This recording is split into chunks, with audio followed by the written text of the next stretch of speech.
তীব্র গরমে হাঁসফাঁস দশা, আর এর মধ্যে পানিহাটি 28 নম্বর ওয়ার্ডের মানুষ জলকষ্টে ভুগছেন। তারা ক্ষোভ দেখাচ্ছেন যে পুরসভাকে বলেও কোনো লাভ হচ্ছে না। পুরসভাকে দীর্ঘদিন ধরে বলছেন, কিন্তু তারপরেও তাদের জলের সমস্যা মিটছে না বলে তারা অভিযোগ করছেন। দীর্ঘদিন ধরে আমরা ভুগছি জলের জন্য।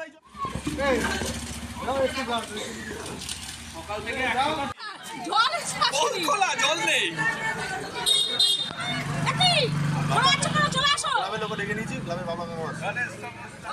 দীর্ঘদিন ধরে জল পাচ্ছি না।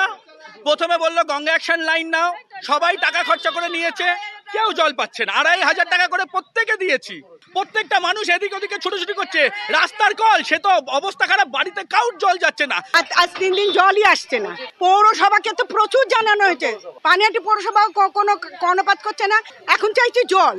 আমার বিয়ে হওয়ার পর থেকে আমি এত বছর ধরে দেখছি, 20 বছর ধরে আজকে এই সমস্যা, কিন্তু এখন যা পরিস্থিতি তাতে মানুষ বাঁচার উপায় নেই। প্রচন্ড জলের সমস্যা, প্রচন্ড।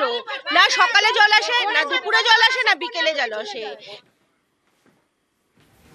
কাকদ্বীপের মাধবনগর গ্রাম, সেই গ্রামেও একই সমস্যা। প্রায় 2 মাস নাকি তারা জল পাচ্ছেন না।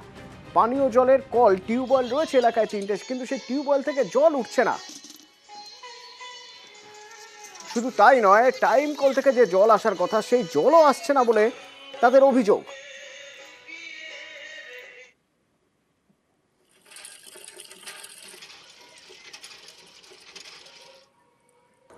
পরিস্থিতি কি বলবো, কোনো কেউ গ্রাহ্য করে না। হ্যাঁ, কোনো কেউ গ্রাহ্য করে না। আর এরকম নোংরা ওঠে, কাকে কি বলবে না। কি নোংরা ওঠে? ওই শ্যাওলা মতন উঠে, কাপড় দিয়ে বেঁধে নিই। আর ওই কেঁচো বেরোয়। ওই দোকানদারের মনিরাও বলেছিল যে প্রচুর কেঁচো বেরোয়, প্রচুর সমস্যা হচ্ছে। এই তো পুকুর ডোবা তো জল নেই তো। আমাদের প্রায় মাসখানেক ধরেও জল আসে না। টিউবওয়েলে তো জল নেই, প্লাস ওই পাইপ লাইনেও জল নেই। ওই তো কোন টিউবওয়েল থেকে অল্প অল্প করে জল নিয়ে চলছে। এটা কতদিন? ওই তো প্রায় মাসখানেকের বেশি হবে। প্রধানকে বললাম, উনি বললেন যে ভিডিও অফিসে গিয়ে জ্বালাও। আমাদের সব মেয়েরা, গ্রামের মেয়েরা সব গিয়েছিল, 3-4 বার ধরে গিয়েছিল, কিন্তু কোনো সুরাহা হয়নি। তো জনস্বাস্থ্য কারিগরি দপ্তরের ইঞ্জিনিয়ার, অ্যাসিস্ট্যান্ট ইঞ্জিনিয়ার, তার সঙ্গে আমরা যোগাযোগ করেছিলাম। সমস্যা কোথায়, কেন জল পাওয়া যাচ্ছে না, কি বলছেন তিনি শুনুন। পাইপলাইন পাতা হলে, আমাদের নতুন স্কিম তো পাইপলাইন পাতা হয়েছে, ইলেকট্রিক কানেকশন, এগুলো হতে তো একটু সময় লাগবে। লাইন পাতার সঙ্গে সঙ্গে কি জল দেওয়া সম্ভব বলুন? মাধবনগরে যতগুলো টিউবওয়েল আছে আপনার, মানে হ্যান্ড টিউবওয়েল আর কি, তাতে তো জল না পাওয়ার কোনো কারণ নেই। মানে এই সব প্রবল সমস্যা তো হতেই পারে না, তাহলে জনবিক্ষোভ হয়ে যেত ততক্ষণে আর কি। অবশ্যই দেখছি, এটা তো না দেখার তো কিছু নেই। আমাদের কাছে জলের ক্রাইসিস হলে ডিপার্টমেন্টের ইনস্ট্রাকশন আছে উইদিন 1 ঘন্টার মধ্যে জল পৌঁছে দেওয়ার জন্য আর কি। সবচেয়ে বেশি সমস্যা যাদের, কর্তব্যের খাতিরে ঠাঠা রোদে চৌরাস্তার মোড়ে দাঁড়িয়ে থাকতে হয় ট্রাফিক পুলিশ। তো হাওড়া ট্রাফিক পুলিশদের জন্য আজ পুলিশ কমিশনার রাঘবেন্দ্র ত্রিপাঠী তিনি নিজেই রাস্তায় নামলেন। তাদেরকে কিছু উপহার তুলে দিলেন, হাতে সানগ্লাস দিয়ে দিলেন, যাতে তারা অন্তত উৎসাহিত হয়, অন্তত তারা এটুকু ফিল করতে পারেন যে তারা যে কাজ করছেন সেই কাজের এটা ন্যূনতম স্বীকৃতি, যে তাদের পাশে এসে দাঁড়িয়েছেন পুলিশ কমিশনার। তাদের হাতে ওয়ারেস তুলে দিলেন, ছাতা, সানগ্লাস তুলে দিলেন পুলিশ কমিশনার।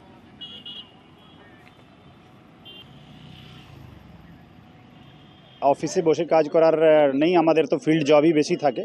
তো আমরা তো কখনো কখনো ফিল্ডে আসি, বাট ওনারা রেগুলার যে মেহনত করেন ওটাই একটা ছোট্ট টোকেন এফর্ট, প্রয়াস আমাদের দিক থেকে, তাকে কিছু মনোবল যদি বাড়ানো যায়। কারণ গরম সাডেনলি মানে যে টেম্পারেচার হাইক হয়েছে, তো ওটাতে যদি ওনাদের কিছু রোটেশনকে আর ফ্রিকুয়েন্ট করা যায়, অনেকক্ষণ না দাঁড়াতে হয়, তার মধ্যে যদি করা যায়, তো ওটা একটা আমরা চিন্তা ভাবনা করব। এই গরমে স্কুল পড়ুয়াদের সবচেয়ে বেশি সমস্যা হচ্ছিল। তো রাজ্য সরকার স্কুলের ছুটি দিয়ে দিয়েছে সোমবার থেকে। তো আজই ছিল শেষ দিন। তো শেষ দিন স্কুলে কাল থেকে, সোমবার থেকে ছুটি, গরমের ছুটি। শেষ দিনের একটা ছবি দেখাই আপনাদের, একটা স্কুলের। যে ছবি দেখছেন এই ছবি হলো সিঙ্গুরের গোলাপমোহিনী মল্লিক প্রাথমিক বিদ্যালয়। এই যে এত গরম পড়ছে, তাপপ্রবাহ হচ্ছে, তো কিভাবে রোধ করা যায়? পরিবেশ দূষণ রোধ করার জন্য একটি নাটক, শিশুদের নিয়ে একটি নাটক করানো হলো। গরমের ছুটিতে বাড়িতে কিভাবে সময় কাটাবে সেই সব নিয়ে একটি নাটক করা হলো। এবং পড়ুয়াদের এদিন গাছের চারা বিতরণ করা হয়। সেটাতে নাকি আমাদের পৃথিবী এত বড় পৃথিবীকে ছোট্ট করে রাখা হয়েছে। টেম্পারেচার মাপি, তেমনি এখন পৃথিবীর টেম্পারেচার গ্রীষ্মকালে 40-এর ওপরে চলে যাচ্ছে। ঠিক আছে, তাহলে এটাকেই বলছে তাপপ্রবাহ। এবার আমরা ছাদের এক প্রান্তে পাত্রে পানীয় জল রাখবো, যাতে পাখিরা তাদের পিপাসা মেটাতে পারে। 2, বাড়ির উঠানে ছাউনির ব্যবস্থা করব। পশুদের গাছ লাগাতে হবে। একটা সমীক্ষায় দেখা আমাদের স্কুলে গাছ প্রভাবে একটা নাটক হয়েছে।